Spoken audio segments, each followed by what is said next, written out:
5 dias por semana, o engenheiro Rubens Faria incorpora o espírito do Dr. Fritz, um médico alemão desencarnado na Primeira Guerra Mundial, e trata em média 1000 pacientes por dia, com uma enorme variedade de casos, como hepatite, artrite, cataratas, esterilidade e até câncer e tumores cerebrais. Além das curas incríveis, o fato mais espantoso é que os pacientes ficam totalmente conscientes, mas não tomam nenhuma anestesia e não sentem dor. Os instrumentos cirúrgicos não são esterilizados e jamais houve qualquer tipo de infecção durante anos de tratamentos. Mas a meta do Dr. Fritz vai muito além da cura só do corpo material. A intenção principal dele é que as pessoas se tornem mais humanas, mais solidárias, para alcançar uma verdadeira evolução espiritual. Cirurgia de catarata. Tem que chocar primeiro. Você só consegue fazer alguma coisa quando você se choca. Então você tem que chocar o seu inconsciente para que o inconsciente morra. Pá, aparece. Já olhou o céu hoje? Tá bonito o céu. Depois você traz bastante curativo, tá? Uma bandeja que eu vou pegar.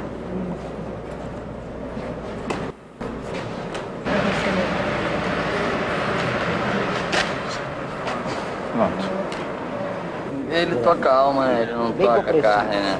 Aperta, aí corta.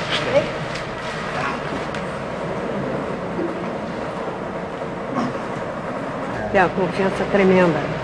Eu adoro ele. Tá podendo sentir ele sair? Não, não senti nada não. Só o corte no início um pouquinho, mas tudo bem.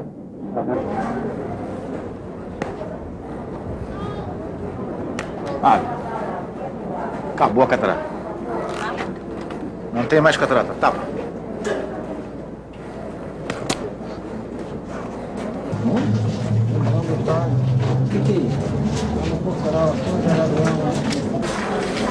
Eles disseram que isso é cancerígeno e que eu não deveria operar, que abreviava a minha vida. Mas eu achei por bem dar ênfase ao desejo maior, que é exatamente a minha fé. Eu tenho uma artrose coxofemoral devido a um acidente de carro que eu sofri há 16 anos atrás. E eu venho sofrendo muito com dores, né? Então eu recorri ao Dr. Fritz, né? E fiz uma operação entre Natal e Réveillon. E as minhas dores deitada, sentada, melhoraram assim totalmente, né? Fala assim. Agora sim. Agora sim. Vai embora. Não tem mais nada. Eu fui operada pelo Dr. Fritz dia 26 de dezembro e agora dia 18 de janeiro, no crânio, tirando 6 tumores. Primeiro ele tirou um, na última vez ele tirou os restantes 5. Eu tinha muita dor de cabeça desde criança, horríveis mesmo, e a partir da primeira cirurgia teve uma melhora de 80%. Na segunda, hoje eu não sinto mais dor de cabeça. Em relação ao que eu sentia a vida inteira, eu não sinto mais. E estava comprovado que os tumores eram malignos. Eu apareci com um cisto no seio esquerdo e fui na minha médica em Copacabana tirar uma radiografia e deu esse cisto. Então, eu imediatamente vim ao Dr. Fritz, que sabia que ele estava no Rio. Ele fez a operação, né? Eu fiquei de abril, quando apareceu, até agosto, quando eu retornei à médica, e que ela pediu uma outra radiografia. E quando ela foi examinar essa radiografia, ela viu que não havia mais o cisto, então ela tomou um susto. E é um exame próprio para identificar câncer de mama. O nome do exame é CA15.3. O primeiro exame, que foi em março de 95, deu 139 unidades, quando o normal vai até 30 unidades. 6 meses depois, sendo tratada pelo Dr. Fritz, ela faz novo exame e cai de 139 para 25 unidades, já dentro do normal. Então isso é uma prova material, científica, de que o tratamento espiritual é eficaz. Coronária entupida, pressão 20 por 15, colesterol muito alto. Eu não podia sair de casa. Eu andava aí uns 100 metros, tinha que parar e ficava com falta de ar, todo cansaço, né? Ofegante. Agora não, agora é no dia todo. Vou pro sítio, ajudo na faxina do sítio, monto a cavalo, faço tudo agora. Tô normal. Antes dele era um morto em pé. Era um morto em pé. Agora não tem mais nada. 1 ano e 7 meses tentando engravidar e não conseguia. Tá? Aí eu procurei o médico, fiz todos os exames e deu que as minhas trompas estavam obstruídas, não tinha passagem para o espermatozoide e para o óvulo se juntarem, né, e fecundar o feto. Eu teria que fazer inseminação artificial no caso. Foi aconselhado isso. O que foi feito aqui com o Dr. Fritz? Aqui com o Dr. Fritz eu passei por uma série de 4 injeções, né? Uma cada semana. E depois ele fez a cirurgia, uma em cada lado. No caso eu levei só 3 pontos. Qual foi o resultado então? O resultado foi esse que está aqui. Pode Todo mundo mostrar? pode ver. Entendeu? Eu tinha também cistos no ovário, não tenho mais. Isso aqui foi antes, quando eu vim você, tratar com você, e atrás foi depois. Atenção! Por favor. Muito bom. Vou engravidar, não vou. Vai, agora vai. Vai, escolhe nome. Não tem mais nada, acabou. Tá legal. O nosso neném, antes de nascer, a minha esposa bateu uma ultrassonografia e apresentou que o neném tinha problema de ureterocele, que seria o rins dilatado, e esse canal aqui, ó, o canal que liga o rins, a bexiga está dilatado aqui, 1 dedo de grossura. O neném não podia, e teria que ser operado, de repente perder até o rins. Eu vim diversas vezes ao doutor aqui, cuidando do garoto. Tá? Hoje bateu a radiografia, não tem mais nada, neném. Está curado, não tem que ser operado, está perfeito, neném. Jesus ilumine o Dr. Fritz. Ilumine muito, muito, muito. É esse garotinho aí, esse aqui.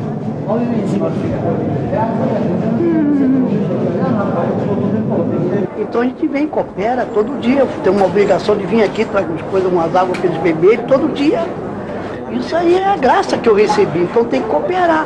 A minha sogra, 78 anos, problema de coluna tá bom, minha patroa com câncer tá boa. E eu já levanto a perna, que eu não levantava, não fazia isso.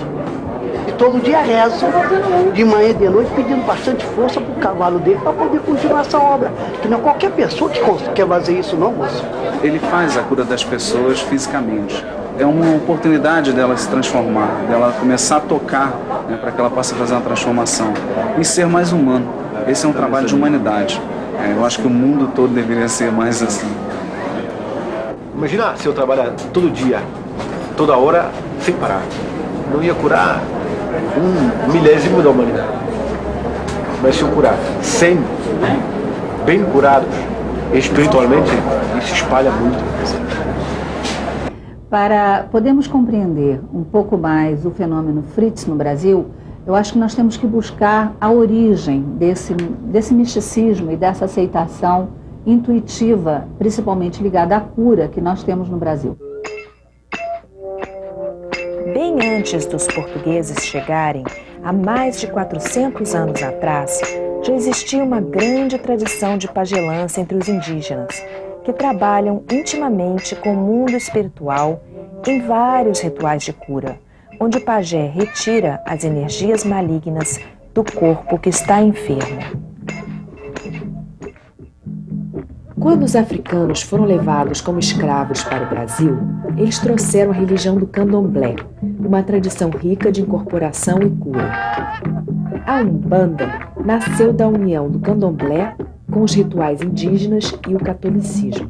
A crença no poder de cura dos santos foi introduzida pela Igreja Católica e continua manifestada até hoje nas oferendas de ex-votos, onde pessoas agradecidas, ao terem suas preces atendidas, depositam nos pés dos santos réplicas em cera dos membros que se recuperaram de doenças e enfermidades. Da França, chegaram os livros de Allan Kardec no século passado, o que gerou um novo sistema de crenças no Brasil, chamado Espiritismo. O Espiritismo abriu um canal de comunicação com o mundo invisível dos espíritos, revelando que muitos deles estão encarregados de ajudar as pessoas que ainda se encontram no plano material. O Brasil é o lugar que ele escolheu, e não só ele, vários outros, como ele fala, médicos espíritas, né, escolheram, porque ele costuma dizer sempre que é um país muito pobre, carente aí de recursos, aí de saúde, recursos, né, enfim, todos os recursos possíveis, né, sociais, mas fundamentalmente é um país que tem uma quantidade muito grande de amor para dar, né, é pobre, mas com uma esperança muito grande e uma fé inabalável. Nos anos 50, um camponês mineiro chamado Zé Arigó começou a entrar em transes violentos, gritando em uma língua estrangeira. Os médicos não acharam doença nenhuma nele, e o padre tentou sem sucesso exorcizar o demônio. Mas não havia diabo nenhum, e sim o espírito do Dr. Fritz, um médico alemão desencarnado na Primeira Guerra Mundial que estava se incorporando em Arigó para fazer curas. No início, ele simplesmente deu receitas farmacêuticas muito eficazes, mas certa noite Dr. Fritz fez uma cirurgia inesperada num senador amigo dele, retirando um tumor canceroso de seu pulmão.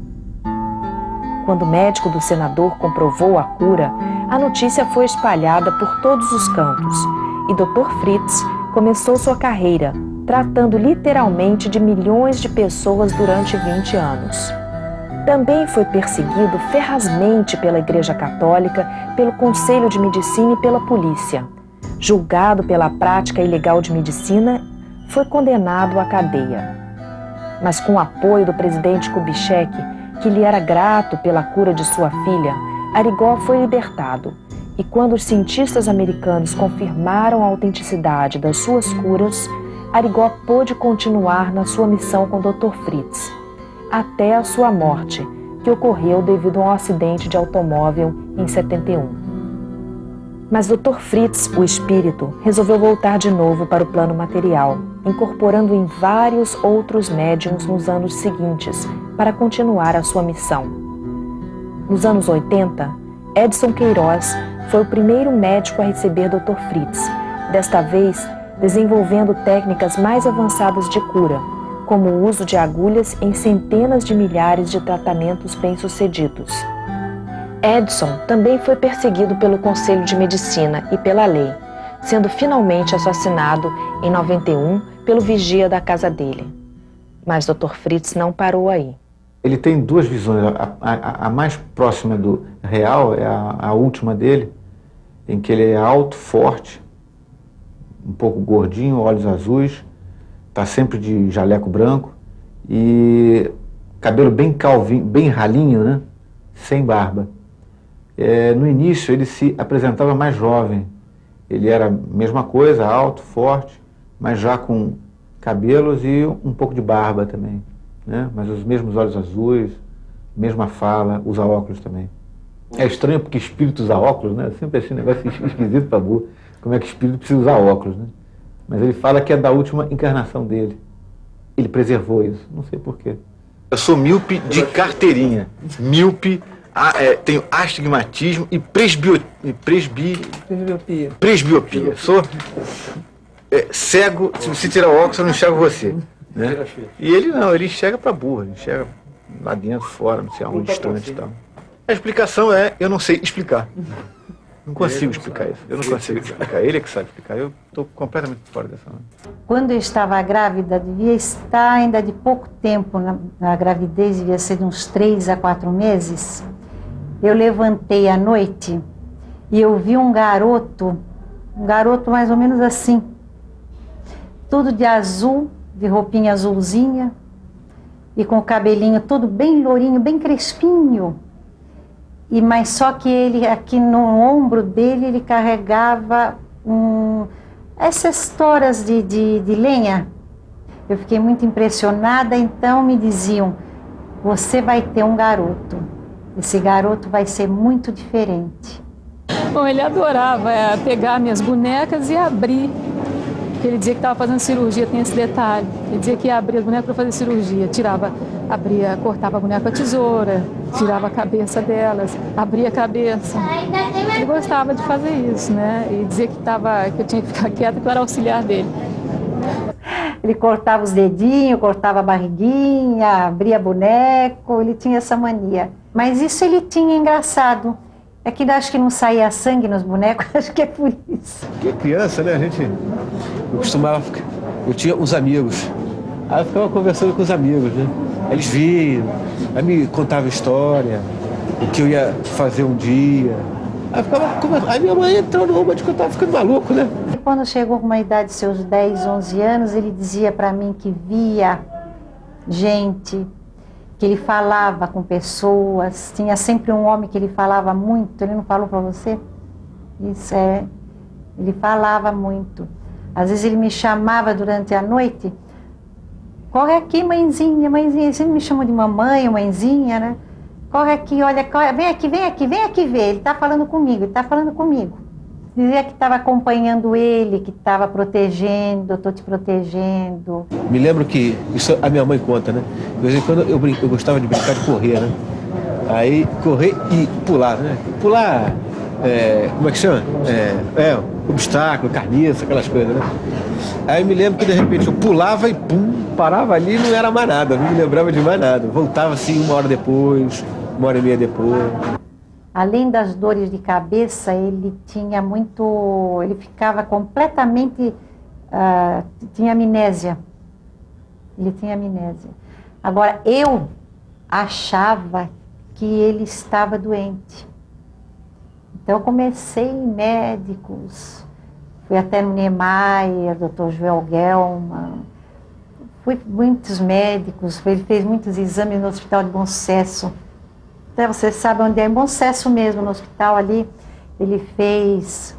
Teve um médico que disse para mim, o seu filho não tem nada, o que ele tem é espiritualidade, muito acentuada.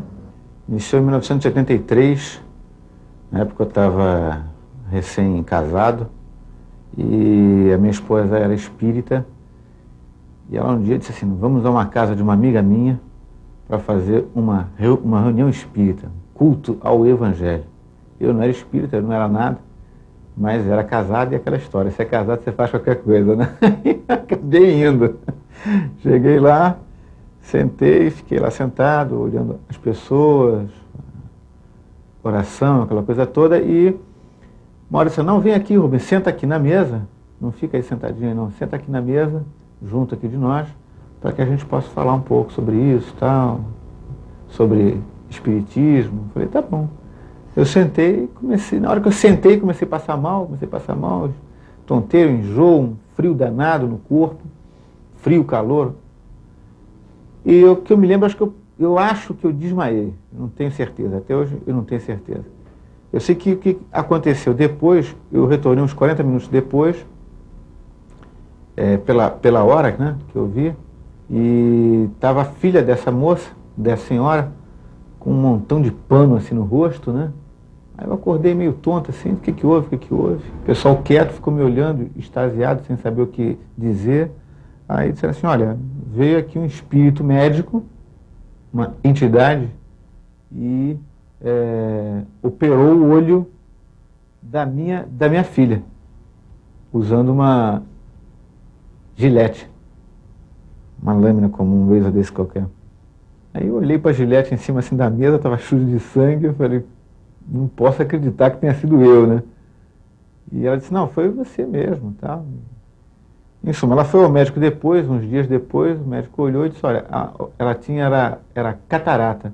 Disse, olha, a operação foi fantástica, não tem mais nada. Eu comecei a achar aquilo muito estranho, comecei a ler o máximo que eu podia, estudar, tentar entender um pouco aquilo. Acabei não entendendo nada, evidentemente, né, por que isso acontecia,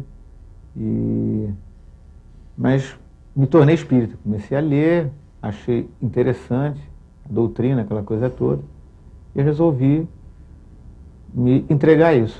A busca era assim, nós íamos a um lugar, tipo assim, acontecia algum fenômeno, então a gente ia buscar explicação. Então andamos centro kardecista, eu pelo menos parapsicologia, umbanda, quimbanda, tudo que era alguma manifestação, se tivesse algum fenômeno paranormal, eu passava, ele também começou a sair nessa busca, até que ele se voltou para dentro dele. Que a busca é interna, não tem nada a ver com o exterior, né? O meu momento mais crítico foi quando a minha filha chegou, adotada. Ela era muito fraquinha, muito fraquinha. Eu fui buscar minha filha, ela tinha 10 a 11 dias de vida só, né? Era muito fraca. E eu me lembro que a gente tinha que acordar de hora em hora para dar uma colher de sobremesa de leite para ela. Porque ela não podia tomar leite muito tempo, a quantidade grande de leite, que podia fazer mal a ela. Aí um dia desse eu estava lá, de noite, de madrugada, já acordei, perdi a hora de dar o leite para ela. Aí fui lá, dei o leite, chorei um pouco também, evidentemente. E pedi ao Fritz, doutor Fritz, pelo amor de Deus, me ajuda, porque minha filha está doente, ela não pode morrer, eu preciso dela viva. Aí ele, me lembro, eu estava ao lado do berço dela e veio uma luz forte, uma luz branca forte, a imagem dele. E aí ele veio para mim e disse assim, que ele ia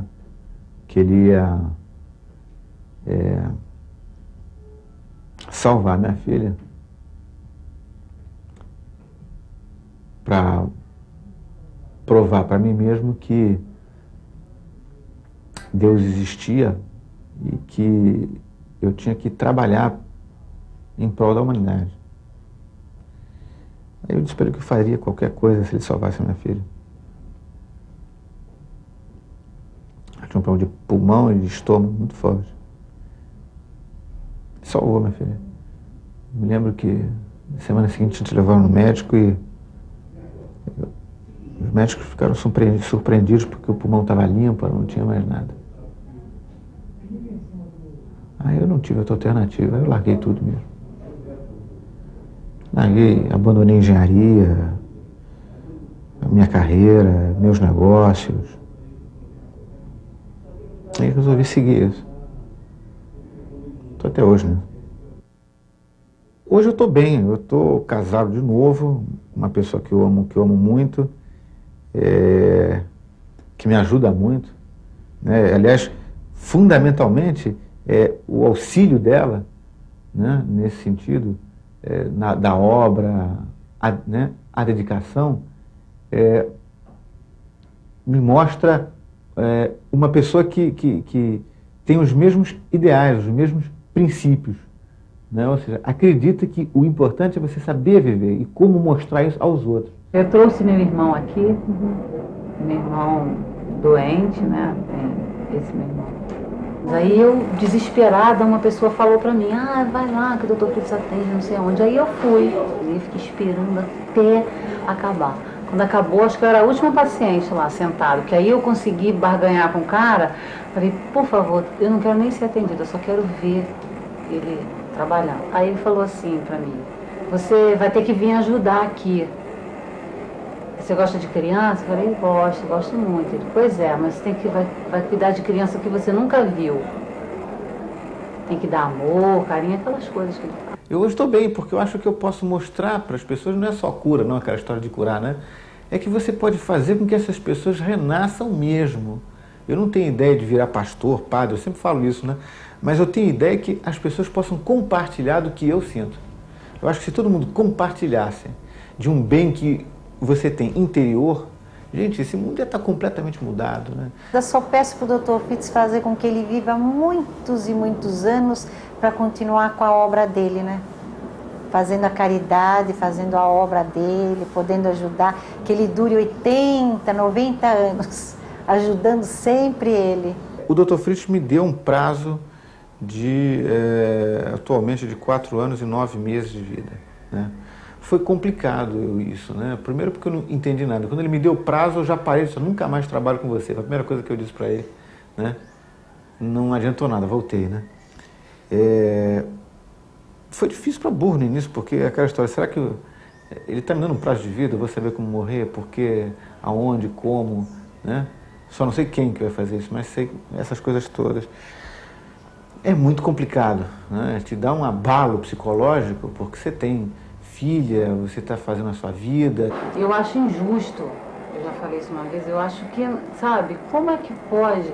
Aí não é nem questionar Deus, não estou questionando Deus, que eu acredito em Deus, né? Mas por que uma pessoa que faz bem a tanta gente, sabe? Eu vivo falando, o Rubens sai da casa dele e vem se entregar para um trabalho para tratar de gente que ele nunca viu na vida dele, que ele não conhece, não sabe quem é. Que missão é essa que ele tem que levar ele embora? Eu sonho muito, né? Sonho muito com essas coisas, porque eu não consigo parar de pensar, né? Então, com esse dia, com essa coisa da morte dele, então eu fico apavorada, eu acordo desesperada, né? Querendo ver se ele está ali do meu lado. E ele parece resignado, sabe? Mas eu não aceito. Entrei numa depressão violenta, porque eu acredito naquilo que ele fala, porque eu acredito naquilo que ele faz. Né? Então, é aquela história, se você tem uma pessoa que tem um comportamento irrepreensível, sabe, que sempre te dá certezas, você tem que acreditar em tudo. É impossível, sabe? O cara não tá te mentindo. Né? E eu também não sei eu sei que ele não está também falando uma bobagem, uma mentira, porque ele deu esse prazo de vida para todos os outros médiuns. Deu para Arigó, deu para Oscar, deu para o Edson Queiroz, para todos eles. Então, foi difícil. Um dia ele me virou e disse assim, olha, você não tem um prazo de morte, você tem um prazo de vida. Você tem que aprender a viver nesses anos que você tem. Se você souber fazer isso, você vai ter uma melhor compreensão do que você está fazendo aqui e do que você é. Ele dizia assim para mim, você não tem merecimento ainda. Tá bom, doutor. Tá bom, doutor. Tá bom. Semana passada é que ele me operou. Semana passada, tirou aqui, operou não. Abriu, tal, tirou, acabou. Fechou, deu os pontos. Eu demorei 11 anos para ele fazer alguma coisa por mim, fisicamente. Ele um dia estava lá operando, aí acabou tudo. Aí a minha esposa disse assim, bom, acabou, né? Ele disse, não acabou, falta um. Aí disse, quem que está faltando? Ele, o Rubens. Aí ele disse, vamos lá. Aí pegou lá, mandou deitar lá numa maca, né? Pediu para o auxílio de um outro médico que estava ali ao lado, né? E disse, vai tirar, não vai sentir nada, não vai sangrar, não vai ter problema. Tirou, não tem problema nenhum. Tirou lá o base celular lá. E depois, Quando eu voltei depois a mim, eu fiquei zangado para burro, né? Porque ninguém me avisou nada e eu não gosto de operação. Aí eu vi lá uma gás aqui, olhei e falei, o que é isso? Não, você tinha, lembra que você tinha? Eu falei, lembro, e aí? Ele tirou, tal, não tenho aí mais nada agora. Aí eu olhei, ficou a marca, tal, né? A cirurgia, tal, e nada. O problema das pessoas que aqui vêm, em desespero até, facilita sobremodo o nosso trabalho, porque são pessoas humildes, pessoas vêm, às vezes, de várias camadas sociais, mas que têm no Dr. Fritz o último farol da vida, a última esperança de solução para problemas de ordem muito séria, às vezes. E que aqui tem encontrado realmente solução. A gente atende aqui a 1.300 a 1.500 pessoas por dia. Cada dia tem mais gente entrando, mais consulta, mais tratamento, não sei mais quanto tem. Eu sei que até agora, de 83 para cá, eu já devo ter atendido a umas 350 mil pessoas. Eu chego de manhã, a gente está junto. Aí dá um beijinho, ele vai embora. Eu fico falando que ele está fazendo curso para defunto. Você está fazendo vestibular para defunto, porque você fica dormindo o dia todo. O metabolismo aumenta mais, corre mais rápido, aí o tecido muscular, tudo isso fica alterado, né? Para conseguir. A física diminui? O envelhecimento mais rápido. O envelhecimento aumenta, né? Começou a chover. Você vai ficar careca ou vai ficar careca? Pode dizer por que fez isso agora? Aumentar o metabolismo dele para ele poder suportar a quantidade de energia que eu preciso para trabalhar mais rápido. Ah, legal. Tá bom.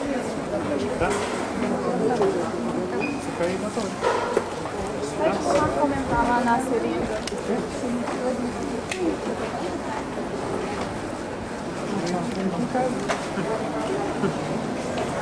Para poder descansar, para recuperar a sua saúde própria. 10, 15 minutos, que é o suficiente para voltar e tratar esse pessoal todo.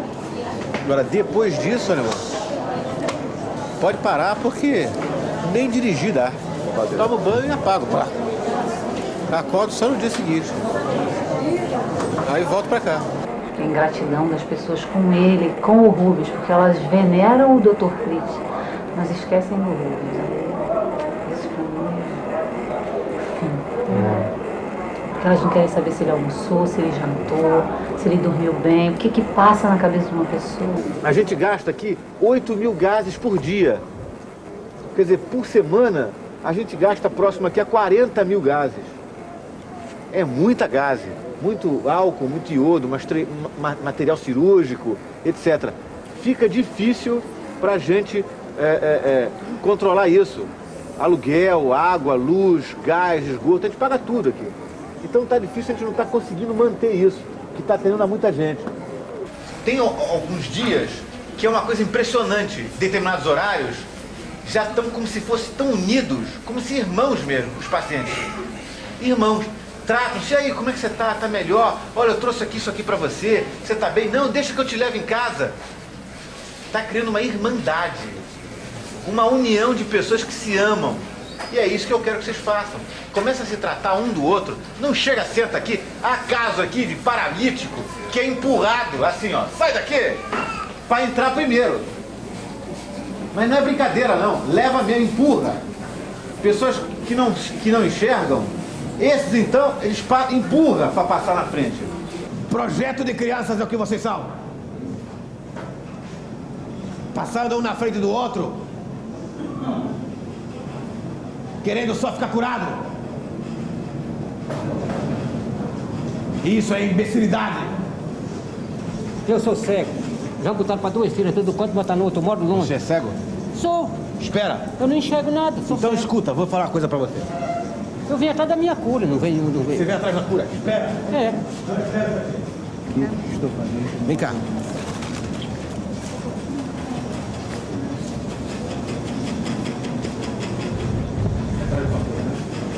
Dá sua mãozinha aqui. O que você acha que é isso aqui? Uma criança? É? É? Aqui, ó, no ouvido dele. Você sabe o que é isso? Um tumor. Eu não vi. Quantos anos tem? Eu não vi. Estou dizendo para o senhor ver. Quantos anos? 3 anos. Quantos anos você tem? Eu tenho 65. Ele tem 3. Pois é. Então você tem que esperar e pedir a Deus que ele fique curado. Eu quero que... Você não tem que ficar atrás da sua cura. Tem que ficar atrás da cura dos outros. Eu quero que fique com a cura de todo mundo, se venha para que seja curado. Ah, você atende por Ele fica nervoso. Compaixão pelos outros. Fé. Isso que eles não sabem. Um fura alugado ao outro para entrar primeiro. Por quê? Ficam falando ao invés de... Vocês são malucos! Vindo pra cá só pra falar. Por que vocês não calam essa boca e pensam em Deus? Eu ganhava. Já assisti ele dando bronca. Eu digo que quando ele dá as broncas dele é porque realmente precisa, às vezes, né? E se ele dá é numa forma até de alertar a gente para alguma coisa. Não é? Por isso que eu não vejo assim como bronca, eu vejo como um estado de alerta. É acorda, alguma coisa ele quer passar pra gente. Quantos tem aqui? 400 contra mim. Vamos ver quem ganha. Eu acho que ele está ensinando um show para extrair o que há de melhor nessas pessoas. Tecnicamente, ele pode fazer tudo isso sem cortar, sem usar a identidade do Dr. Fritz. Mas não é assim que a crença do povo opera. Eles gostam de teatro, de drama, especialmente os que procuram um curandeiro. Muitos curandeiros do mundo inteiro me disseram: eu não precisaria convocar os espíritos, nem cortar no corpo, nem fazer rituais, mas o povo espera isso e eu tenho que dar isso a eles, para que acreditem na cura.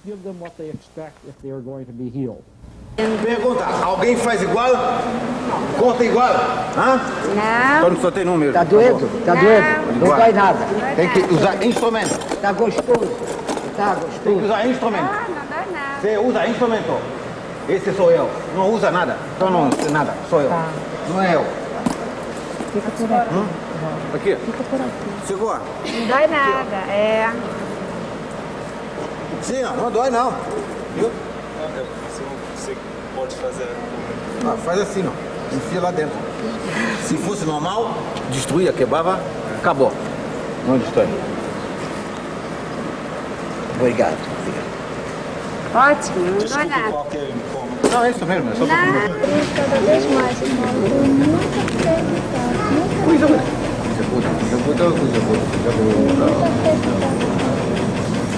Ele gosta muito de criança, né? Ele gosta muito, toda a vida ele gostou muito de criança. E idoso ele sempre respeitou muito. Então eu acho que quando, mesmo vindo o Dr. Fritz, ele respeita muito as pessoas de idade e ele gostando de criança, que ele tem aquele carinho todo, né? Eu acho que essa sintonia, que deve ser exata entre um espírito e um médium, ela já é programada antes das nossas encarnações. O médium vem com uma missão de, num determinado momento de sua vida, ele encontrar com um espírito e, a partir daquele momento, eles começarem a trabalhar juntos em benefício da caridade. E sempre sei quem é o Rubens e quem é o Fritz, porque ele se transforma. O olho dele muda, a cor da pele dele muda também. Este pequenininho sabe coisa assim, mas como sabe medicina, como sabe anatomia, como sabe física quântica, como sabe isso? Na realidade você vê isso e você escuta isso, mas está longe disso. Longe, muito longe. Eu ouço a voz e também vejo à noite, né? Principalmente quando ele quer falar alguma coisa, quer me dar alguma base, uma diretriz. We have a word here, in my place. O meu lugar é como seu mundo, mas diferente. É feito de amor, compaixão. Porque o mundo dele é o mundo espiritual, essa coisa toda. Não sei se eu chego lá, né? Mas eu sei que para onde eu vou, eu estou bem. Eu estou seguro, eu me sinto calmo, tranquilo, sabe?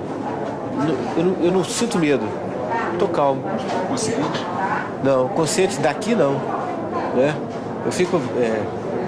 ver uns vultos, pessoas que tentam falar comigo, conversar, né? Mas isso eu consigo lembrar, né?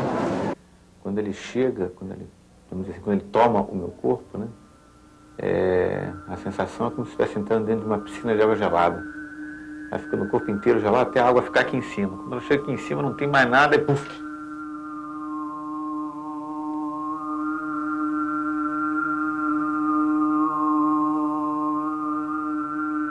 Aí ele vem e trabalha. Eu sinto como se estivesse passando por um lugar, um túnel, alguma coisa assim. No final desse túnel, uma luz muito forte. Mas a sensação é boa, não é ruim. Né? Calma, me sinto bem. Cada vez que ele vem, eu me vejo sair do corpo e ficar em cima, sabe? Eu fico aqui em cima e o pessoal... Quer dizer, eu fico aqui e o corpo aqui embaixo. Né? Aí você... Não dá para ver o Fritz. Dá para ver uma luz forte que entra no meu corpo. Ela entra assim, cola no corpo, né? Cola toda no corpo. Aí eu vou embora, né? Vou ficando distante, aí subo. Quando eu chego? Quando você chega... Desagradável. Ele vê um montão de gente. É desagradável, porque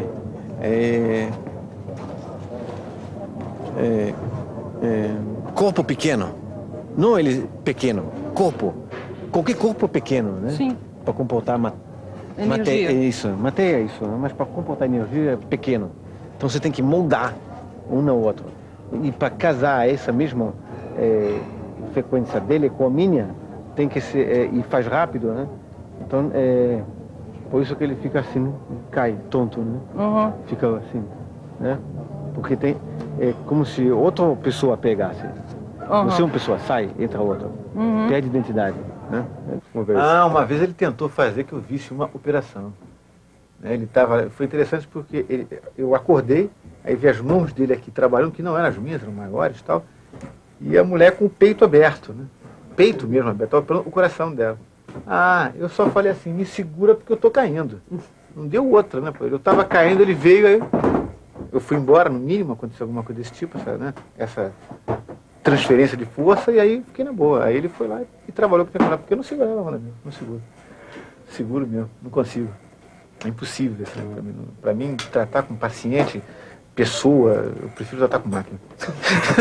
Máquina é melhor, não enche a paciência, você vai lá, resolve, é lógica, não sangra, não sangra, não sangra. A decisão é dele. Eu não, se ele teve época de eu trabalhar 72 horas seguidas.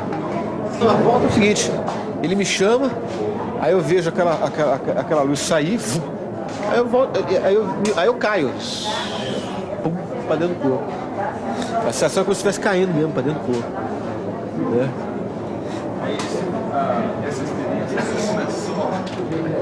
Uma das questões primordiais é essa diferença básica entre a mediunidade e múltipla personalidade, quer dizer, manifestação de personalidades diferentes, né? Um dos fatores principais é o controle, quer dizer, o médium tem um controle nessas manifestações, ele não é absorvido pela manifestação ou pela influência ou das suas imagens arquetípicas ou mesmo de um acesso a qualquer outro nível de realidade ou de informação, tá? Ele tem um controle de entrar e de sair. Já Laing dizia isso, que a grande diferença entre o esquizofrênico e o místico mesmo já era por aí. Quer dizer, os dois estariam no mesmo oceano, só que o místico sabe nadar e o esquizofrênico se afoga. Eu acho que ele está mudando para uma perspectiva mais ampla, um arquétipo cultural. E essa perspectiva evoca potenciais, poderes, memórias e habilidades que não são disponíveis na sua identidade normal. Qualquer um pode ser médium, independente da sua crença, independente da sua religião, independente do grau intelectual que tenha, do seu sexo, da sua idade, da sua cor ou da sua raça. A mediunidade é uma coisa inerente à humanidade. Todos nós somos médiuns em um grau maior ou um grau menor. Às vezes parece que as pessoas não são elas mesmas. É comum você chegar para alguém e dizer: "Você parece outra pessoa hoje." Então, quem é você?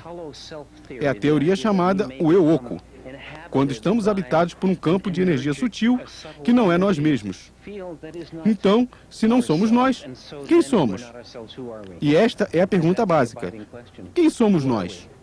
Eu acho que cada um pode ter a religião que quiser, mas, pô, eu acho até que daqui a mais alguns anos, e no futuro muito próximo, não vai haver mais religião alguma. Por que eu posso dizer isso? As pessoas vão cada vez mais se entender, ou procurarem se entender cada vez mais com Deus. E vai perceber que você não precisa de uma igreja, de um templo, para encontrar Deus. Eu acho que o que eu faço e outros médiuns de cura ou de materialização esse negócio, fazem, é mostrar, olha gente, tem alguma coisa aqui, aprende com isso aqui. Tenho 10 anos de experiência em área de parapsicologia, de pesquisa de parapsicologia. Sou formada em psiquiatra, psicologia analítica e anos de pesquisa dentro de cirurgia, na época do meu curso de graduação em medicina. Tive alguns 2 ou 3 meses de contato com o Fritz. O que eu observei foi que as cirurgias que ele faz, chamaram a atenção, o procedimento cirúrgico é absolutamente absurdo para ser feito. Por exemplo, se eu vi, como assisti, uma cirurgia onde ele colocava uma agulha através do forame occipital numa mulher e a maneira extremamente violenta como ele locomovia aquela agulha por aquele lugar era para lesar várias estruturas e aquela pessoa sairia dali com certeza morta, porque é uma área que controla a respiração, enfim, ou no mínimo completamente incapacitado de poder levantar, de poder andar e tudo.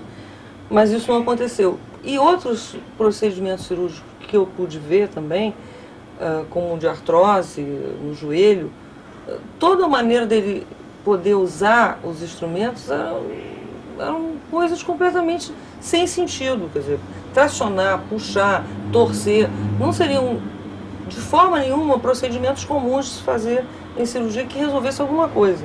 A outra coisa que me chama a atenção é qualquer uma dessas cirurgias, inclusive a neurocirurgia que eu assisti, seria impossível que a pessoa estivesse instantaneamente lúcida, capaz de falar, capaz de andar, capaz de se levantar, instantaneamente ao término da cirurgia.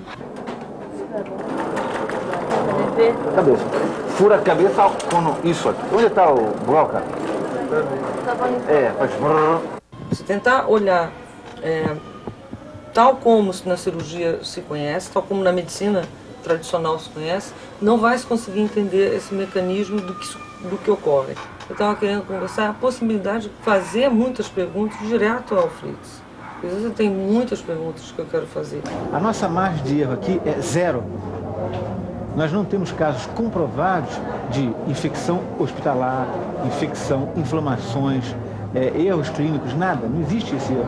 Porque todo paciente que entra aqui, a gente faz vamos dizer assim, pede os exames anteriores e os posteriores.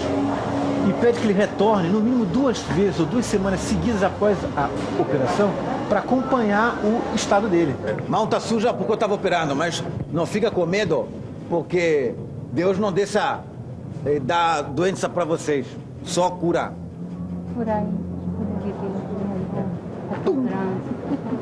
É que para que haja o corte da lâmina do bisturi sobre os tecidos orgânicos, alguma forma de asepsia do plano espiritual deve ser realizada, porque esses indivíduos não apresentam infecção.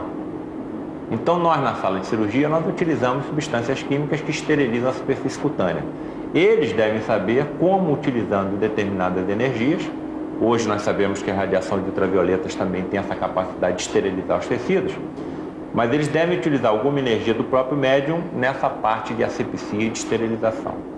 Não existe nenhuma forma de analgesia, de anestesia no caso das cirurgias, ou as injeções, não existe dor, mesmo nas crianças, não importa que idade.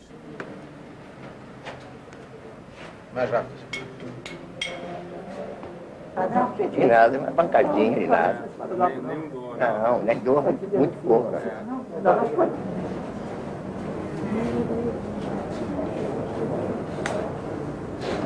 Pronto, tirei tudo. Tá podendo sentir ele sair? Não, não senti nada não. Só o corte no início um pouquinho, mas tudo bem. O que mais chama atenção, principalmente aos médicos da Terra, é a analgesia a que esses doentes são submetidos. Sem injeção, sem nenhum preparo farmacológico, eles não sentem dor. As entidades médicas do plano espiritual, utilizando a energia do médium, podem, por mecanismos misteriosos para nós, promover a liberação de determinadas substâncias químicas pelo próprio organismo, denominados neurotransmissores, e que são conhecidos farmacologicamente pelos nomes de endorfinas. Como funciona a questão da fé? Fé. Tem um aspecto místico, esotérico e o aspecto de energia. Quando você consegue usar isso, você libera mais endorfina, dopamina, não é assim? Tá. Todos esses compostos químicos aceleram um estado de um estado mais relaxado, mais elevado de energia da cabeça. Teta. Isso. E esse estado é o mais próximo para você conseguir se aproximar dessas informações. Because I don't use. Eu não uso a medicina material, eu uso a medicina astral. Vocês tinham um homem, o nome dele era Rudolf Steiner. Rudolf Steiner. Steiner studied Ele estudou os princípios do corpo astral. O Steiner, Rudolf Steiner, ele nasceu na Áustria no final do século passado e ele fez um trabalho enorme, abrangendo uma gama muito grande de áreas. Pedagogia, que era a área principal dele, biologia, mas especialmente em medicina. A medicina antroposófica que ele cria, que existem universidades até hoje, que existem centros até hoje na Suíça, é a ponte mais próxima de ligação com o trabalho que o Fritz faz. E o Steiner propunha que os médicos trabalhassem como uma situação de iniciação, quer dizer, pudessem desenvolver a clarividência, pudessem desenvolver capacidades de percepção. Sabe o que é difícil? Estou vendo essa agulha, essa mulher. Como que Dr. Fritz pode fazer isso? Colocando a agulha no corpo material. Não no corpo material, mas no corpo astral. O corpo astral está aqui, cobrindo o corpo material. Então vocês veem um ato no material, nesse corpo, mas a verdade é que estou usando o corpo astral para fazer isso. Erro do homem olhar só para cá. Esquece que existe mais, né? Você só vê isso. É verdade. Só vê isso. Né? Tem que ver os outros. Quer dizer, ver o corpo etérico. O que você quiser chamar. Aham. Só nome, né? Espírito. I'm studying the tumor first. Estou extraindo o tumor primeiro do corpo astral, depois do corpo material. No corpo astral, não temos dor, sangramento e infecção. Isso é sua visualização ou basicamente só o corpo etérico? Não tem isso aqui dentro. Não tem corpo. Não tem. Só vê isso.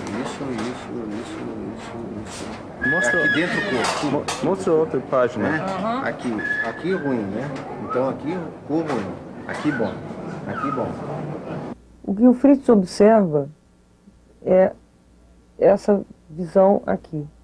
Não essa figura, mas essa visão periférica. E cor assim espalha, né? E dentro, isso assim, bem... Não vê isso assim. Isso não vê. Né? Vê isso aqui bem leve e muita cor. Densidade de uma água, né? Claro. Ele não enxerga órgãos, ele enxerga todas essas disposições de cores que estão em função de densidade de água. Seria um fenômeno parecido com o que acontece com a formação do arco-íris. I see colors. Yeah. Eu vejo cores. Só para diagnóstico. Tratamento não. Para ver o problema. Não vejo fígado, nem coração ou cérebro.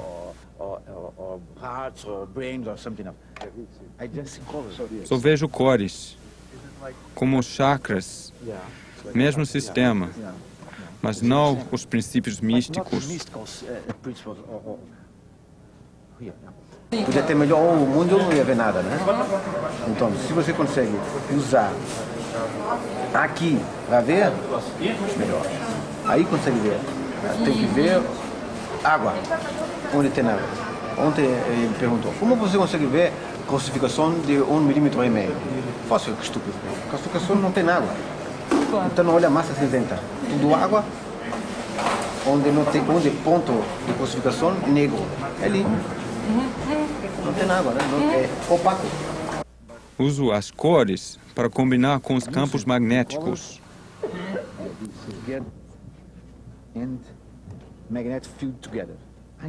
Eu movimento os campos magnéticos.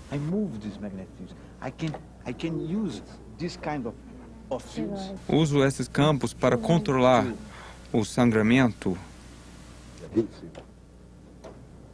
To the bleeding, pain, dor, e aumentar e diminuir as células. decrease the cells. Campo e massa. Você é uma massa. Isso é massa. Aqui tudo massa. Se você interrelacionar isso e tiver mesmos campos frequenciais, gera campos magnéticos iguais. Certo. Associação e movimentação de campo é que tem que aprender a fazer. Só isso.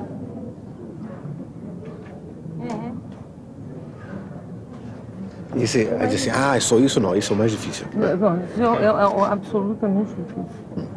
Uma das coisas importantes nessa experiência de contato é que ele tem demonstrado um enorme interesse de ensinar médicos. E, para tanto, o que ele fala? Seria necessário que os médicos desenvolvessem essa terceira visão, a clarividência. E isso é fundamental para diagnóstico. Né? E esse desenvolvimento requeriria dos médicos uma alimentação adequada. Ao desenvolver essa clarividência, acentuar também a memória e chegar a um ponto, além da clarividência, da acentuação de memória, chegar a realmente conseguir um domínio sobre campos magnéticos, ainda que isso nos pareça hoje uma coisa muito difícil. E estuda pouco eles aqui no meio, cabeça. Estuda mais no meio do cabeça. Se estudar mais no meio do cabeça aqui, faz. Deixa eu ver. Meio do cabeça, bem no meio. Tem uma coisa no meio que ajuda isso. Sim. Ainda pouca vista. Não prestar, não faz nada. Bobagem. Ajuda muito. A glândula pineal? Sim. Aqui é álcool, né? Carbono, hidrogênio, oxigênio. Mais fácil. Então, isso é mais fácil de quebrar a molécula para usar matéria-prima básica. Né?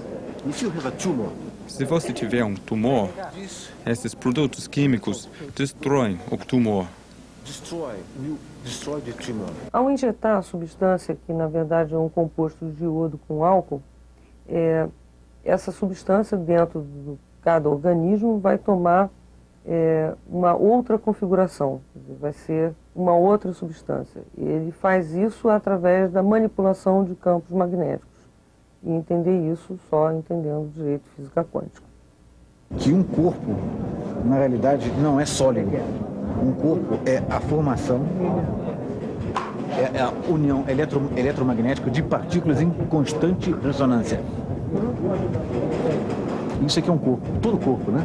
O choque que acontece quando alguém entra psicicamente no seu corpo, ou o choque que acontece numa situação de quase morte, ou quando você começa a dormir, é que você torna-se novamente parte de tudo.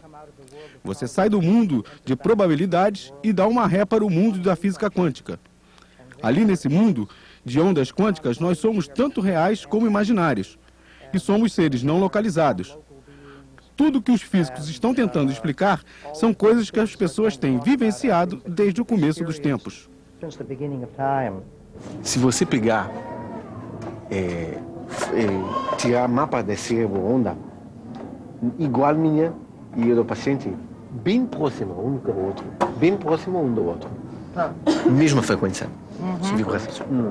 Na nossa pesquisa ficou muito claro que alguma coisa se passava no campo e se passava na frequência não só das ondas mentais do próprio curador, como das ondas mentais do paciente. Eu não mando a energia, eu mando você a sua energia. Eu trabalho com o que você tem, o que você tem na sua cabeça. Você trabalha com essa energia. Né? Eu só direciono. Sim. Por indução. Vocês têm isso. Não sabem usar. Por indução eu faço isso.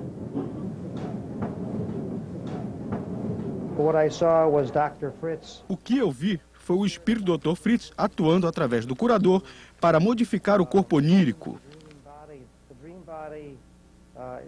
O corpo onírico é a experiência que temos nos sonhos, que criam padrões em nossas experiências corporais.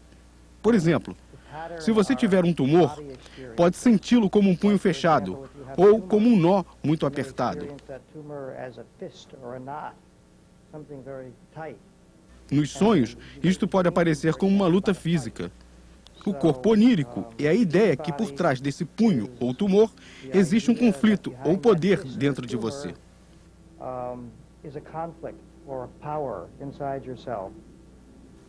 O espírito do Dr. Fritz vai lá e modifica esses padrões. As pessoas podem fazer isso sozinhas, mas normalmente não acreditam em si próprias para tanto. Se é um dia que você não aguenta mais, você já está no teu limite de fé. Aí ele vai lá e cura você. Podia ter curado logo no início, né? Mas ele prefere que você seja testado o tempo todo para que você realmente modifique, para que você realmente encontre alguma coisa em você. Você não tem que procurar nada no Dr. Fritz, nada no Rubens. Você tem que vocês têm que procurar alguma coisa em vocês. Uma coisa em comum é como ele trata as crianças, algumas crianças, através dos seus pais, seja pai, seja mãe, usando, por exemplo, de injetar ou operar um dos pais.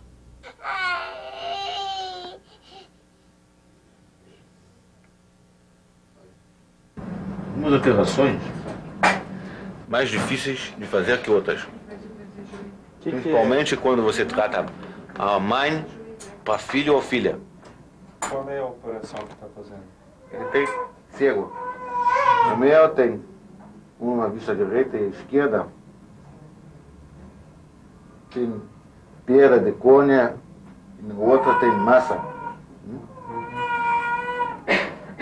Massa. Então eu corto aqui, libera a massa da mamãe. Em 2, 3 dias não tem mais massa no olho dele. Tá? Aí fica vendo. Antes não fazia esse tipo de operação.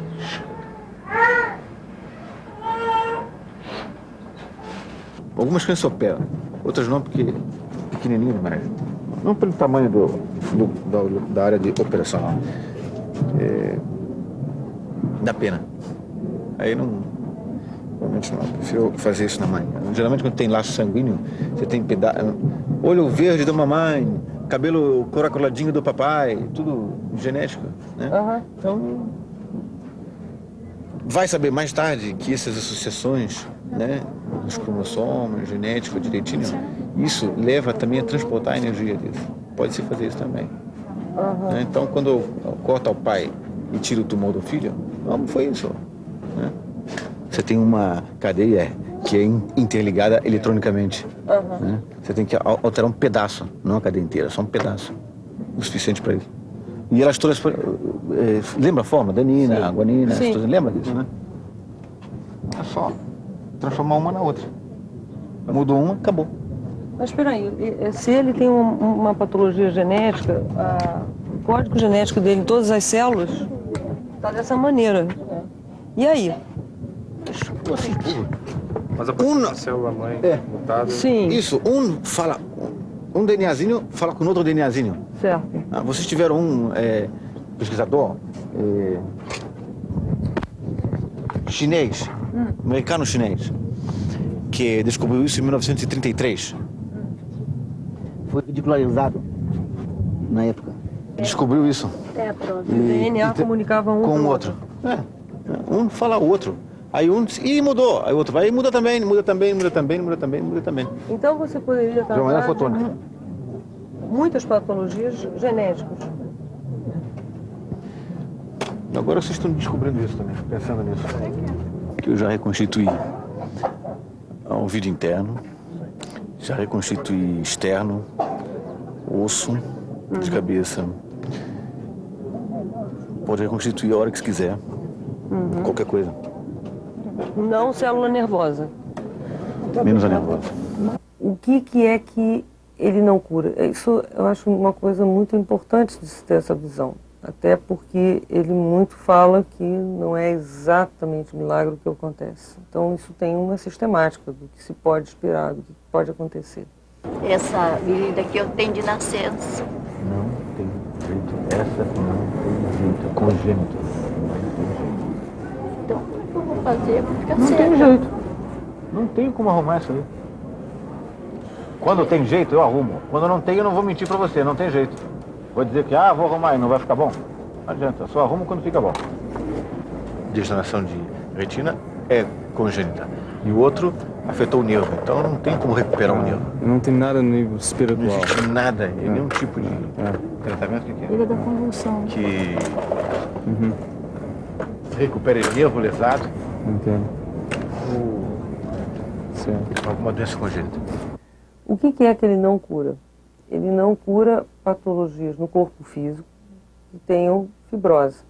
Ou seja, no corpo etérico não existe praticamente água para ele poder fazer alguma coisa. Algumas patologias genéticas e definitivamente não pode fazer nada em relação à lesão de célula nervosa. Os neurônios que vocês acham que são fantasticamente bem desenvolvidos, trabalham ainda? Não são. Não são. Como é que está nessa? Então, na sua espécie, eu não consigo tratar eles. São mais conjuntos. Olha, essa menina tá com alergia no seio. Tá bom, tira a mão daí. O que é que tem nessa paradinha? Que ela fica com vergonha. Aqui? O que tem aqui? Viu? Então, isso que eu não tenho como tratar. Eu posso diminuir alguma dor, tirar. É o máximo que eu posso fazer. Vocês associam curar a não ter mais problema físico. Sim. Eu não associo só curar a não ter problema físico. Eu associo curar a ter um equilíbrio integral do homem. Acontece que em manter o equilíbrio é difícil. Você vai para casa dormir, aí vai dormir. Você como dorme? Pronto. Onde é o quarto? Que posição está seu quarto? Acho que está para o norte. Tem que saber norte, desvio angular em relação ao cabeça, espaço, cantos do casa, tudo uma coisa só. Você já esquece isso. O objetivo principal de cura que ele tem é a cura espiritual. Entenda-se o que é que seja a cura espiritual. Despertar nas pessoas uma consciência de uma transformação ou de um sentido de vida. Dentre as pessoas que encontraram Dr. Fritz, muitas sentem algo na presença dele, que é incrivelmente inspirador e os eleva espiritualmente. Me parece que isso é a essência do que ele faz. Ele mesmo diz, eu não estou aqui para curar um mau funcionamento mecânico do corpo físico. Estou aqui para colocar você no caminho para si mesmo. E se por acaso você fica curado no meio disso, é um brinde extra. Algumas pessoas como eu vão olhar o Rubens querendo saber a porcentagem de curas. Qual é o estado de consciência dele? Como ele se sente quando isso acontece? Se tem truque ou fraude? O que está acontecendo com o povo? São perguntas científicas.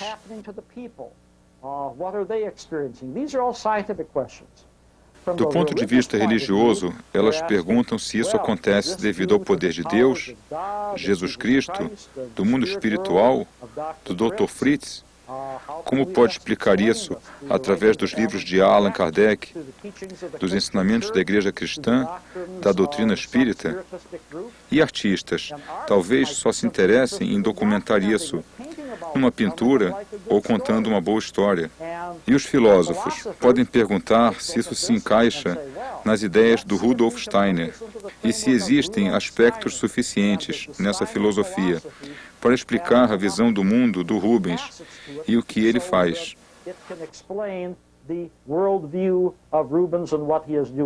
Todo médium, todo grande médium, é provavelmente alguém que traz grandes dívidas de vidas passadas. O Arigó era um grande médium, mas um grande devedor. O Edson Queiroz, um grande médium e um grande devedor de erros cometidos em vidas passadas. Acredito que não seja diferente com Rubens. A mediunidade é dada a esses indivíduos como uma forma de resgatar mais rápido as dívidas que tenhamos contraído. O Dr. Fritz um dia foi um homem, né, um ser, veio para cá, está pagando, porque eu acredito que essa missão do espírito, ele deve estar pagando alguma coisa que ele deve ter feito muita coisa de errado lá para trás e veio aqui para pagar isso. Quer dizer, então, que ele salda a dívida dele e não será que o Rubens já saudou a dele aqui? Eu já me perguntei por que eu, né? O Freixo disse que é um karma que eu tenho que pagar com isso, né? Hoje em dia eu já nem mais me pergunto sobre isso, porque ele faz tanta coisa boa. Né? A figura do Dr. Fritz, no kardecismo, ela é considerada como a manifestação de um espírito que teria vivido na Primeira Guerra Mundial. Mas se você observar um pouquinho mais de perto, né, e dentro de um outro foco, dentro de uma outra visão, por exemplo, dentro da visão de energia e de frequência, tá? Os próprios médiuns que eu pesquisei, não só o Rubens como outros, né, eles têm essa sensação, quer dizer, eles não veem como um espírito, eles veem como uma luz. É como uma luz muito forte, de um modo geral, ela tem tons amarelos. O Fritz seria, na verdade, como que um código de abertura de uma frequência. Na verdade, o Fritz funciona como um grande acelerador de partículas. Quer dizer, para entender o que ele faz, é preciso conhecer física quântica. Esses médiuns têm uma capacidade já comprovada cientificamente de doar, de expelir uma substância quase completamente desconhecida por nós, chamado ectoplasma. Essa é a base energética de todos esses fenômenos que acontecem. Cada uma dessas disciplinas tem uma maneira própria de chegar à verdade. É como os cegos e o elefante. Cada um dos cegos focaliza numa parte diferente do elefante, mas nunca se juntam para descrever o elefante inteiro. Gostaria de ver pessoas de várias perspectivas se juntarem para partilhar o conhecimento deles e só os combinando podemos alcançar um retrato mais amplo e profundo, nos casos como o de Rubens. Quer dizer, o que essas 3.750.000 pessoas têm hoje? Será que elas passaram os seus ensinamentos para os seus filhos, para os seus netos? Né? Ou elas entraram numa de, fiquei lá curado e tal. Tinha um cara lá, rapaz, olha, fui lá, curou, legal. E fica nisso. O que elas passaram? Você tem que passar alguma coisa. É como se fosse história, né? Branca de Neve, etc e tal. Você passa isso para os seus filhos, que contam para os seus netos, bisnetos, etc, etc. Desde os dias de Arigó, Dr. Fritz é bem conhecido e popular no Brasil. Ele já virou o que podemos chamar de um arquétipo cultural. Uma figura que inspira fé no povo, cujo nome evoca um tipo de mistério e poder. E também alguém que é visto como um benfeitor, muito preocupado com o bem de seus semelhantes, os seres humanos que ainda estão na forma mortal nesse planeta. Você está vendo minha missão, está vendo o ato. O ponto mais importante é abrir a mente, abrir a alma. Essa é minha missão verdadeira.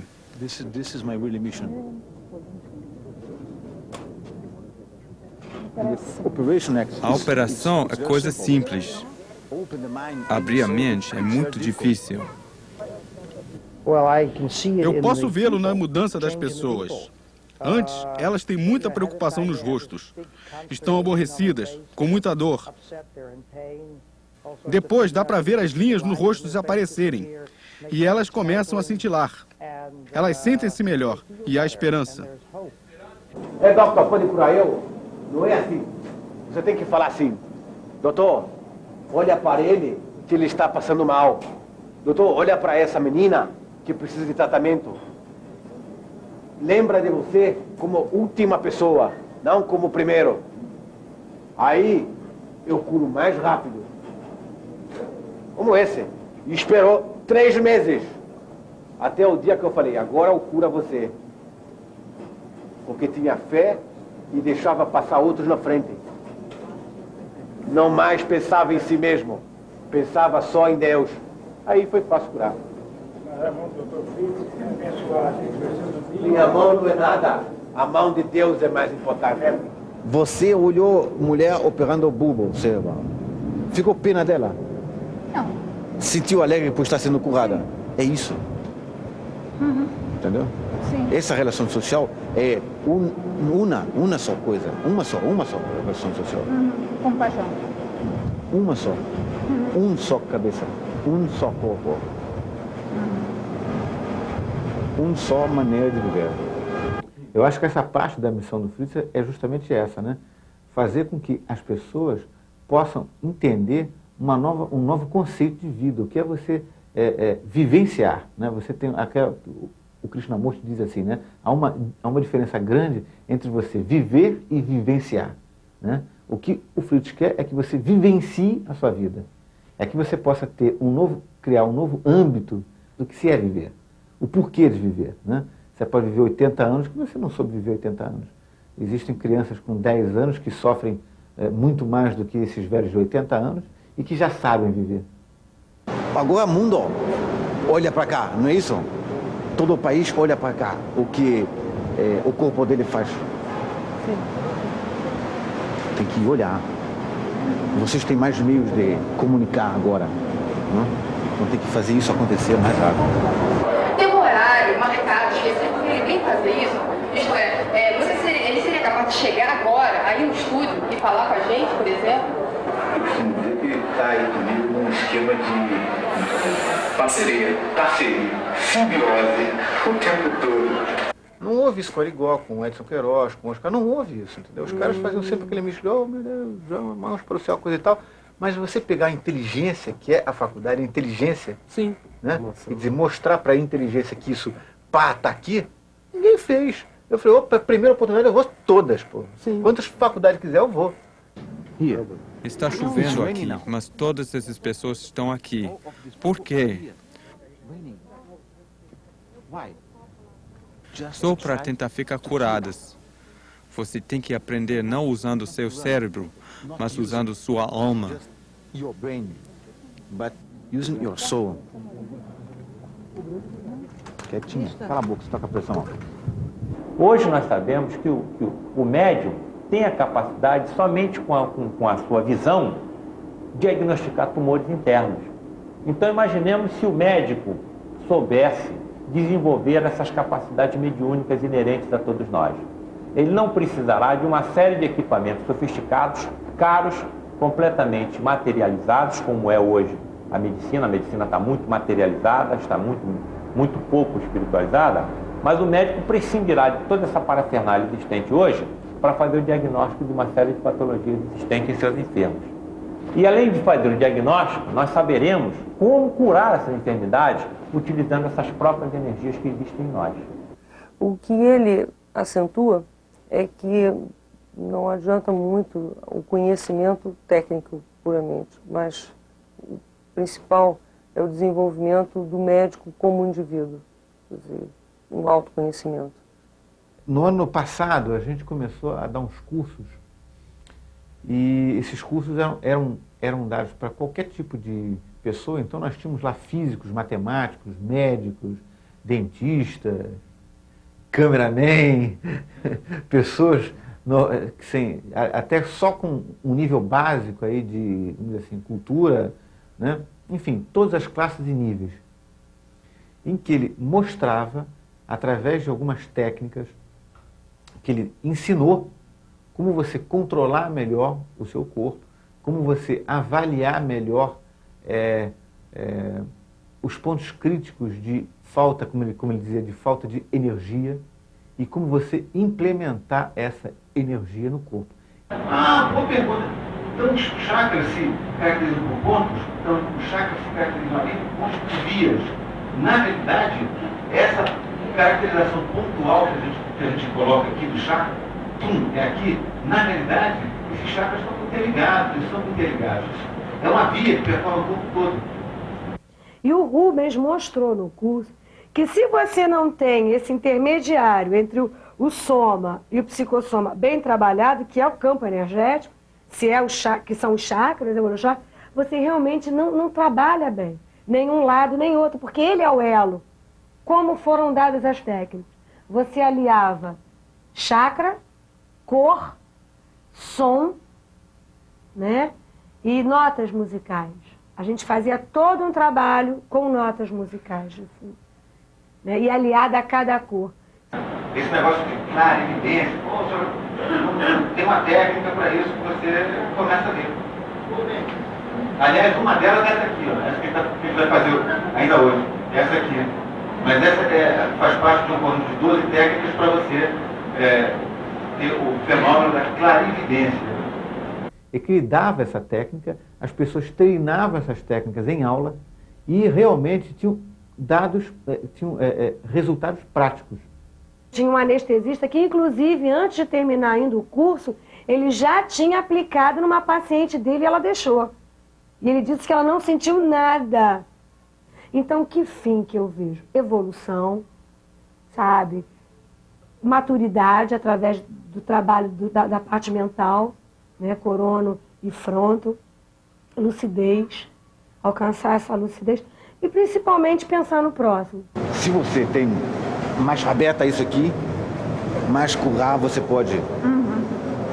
Não curar de forma idiota, só, quebrou o dedo, curou. Você deixa, tomou, bobagem. Não, é isso. Curar integral, sem nada. Não viver 500 anos também. Não, isso, né? Mas curar, tudo isso. Que é isso que leva a outras curas. Se cura ele integralmente, passa para filho, outra coisa. Filho, outro filho, outro. Imagina isso. Que escala isso? Demora. Sim, demora, mas imagina a escala disso.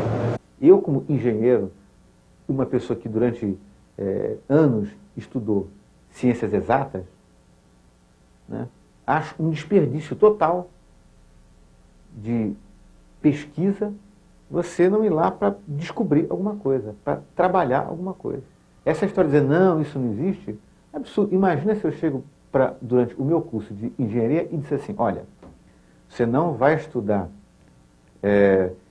ondas eletromagnéticas porque você não vê onda eletromagnética. E se você não vê, não existe. Absurdo. É constatável. Então você tem que fazer uma pesquisa para que isso se torne constatável. A frequência em que os médicos alemães, né, e no caso também o Rubens, passam a ter nesse momento é um pouco além disso. É uma frequência igual nos 19 canais que nós testamos, uma frequência muito rápida, de uma amplitude baixa, tá? Mas que atinge a 40 Hz. E 40 Hz atualmente é uma grande onda na pesquisa mundial, num sentido de que é um estado em que você está mais alerta, você está mais concentrado, mais objetivo e mais capaz, inclusive, de tomar decisões, de resolver problemas. O que essa pesquisa pode nos ajudar?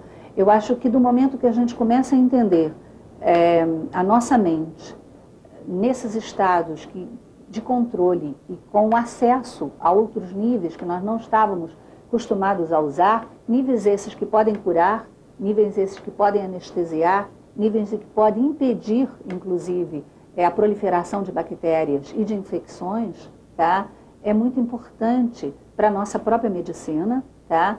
E até para o aprendizado. Do momento que essas pessoas atingem a chamada 40 Hz, quer dizer, essa onda, que é uma onda muito importante no aprendizado, né? Para o aprendizado desse mundo, para nós podermos construir até um mundo melhor a partir disso. Eu acho que esse fenômeno paranormal do Dr. Fritz é algo muito mais além do que só a cura. Ele está demonstrando alguma coisa que as pessoas não estão ainda, né, olhando, captando, porque se pegam única e exclusivamente na cura. Ou se apegam à cura, ou então refugam a cura, afastam a cura, porque, olha, isso é impossível. Né? Isso não pode estar aí curado, é impossível. Há casos de médicos que dizem assim, não, olha, está aqui o exame, a pessoa não tem mais tumor. É impossível, esse exame está errado. Ele manda fazer 40 vezes o mesmo exame e sai 40 vezes a mesma coisa, curado. E ele continua cético. Há uma diferença entre você ser cético racionalmente e você ser cético burro, eu costumo dizer. O burro é aquele que não aceita um novo conceito, uma nova filosofia, uma nova forma de pensar. Esse é burro, é o cético burro. E existe o cético racional que procura até o último instante os preceitos, os fundamentos dessa técnica que é passada a ele. Até onde que isso realmente tem efeito. Eu sou uma pessoa moderna do século XX e tenho meu próprio ceticismo sobre cirurgia psíquica, embora tenha visto vídeos convincentes e falado com pessoas. Mas quando fiquei realmente na presença dele, foi deslumbrante. É um sentimento, mais que uma visão. Mas a visão e os sentimentos ficam juntos. Então, estou muito mais convencido que alguma coisa absolutamente real está acontecendo. E o que nos tomamos como existência ordinária é uma ilusão. Esta é minha última vez aqui. É uma oportunidade incrível. Só falta isso? Eu acho que a minha função, a função de outros médiuns que existem aqui no Brasil e que trabalham com vários outros tipos de curas ou de outros fenômenos, vamos chamar fenômenos paranormais, a função deles é realmente mostrar um outro caminho, através deles. Não pelo que eles fazem, mas através do que eles sentem de si mesmos.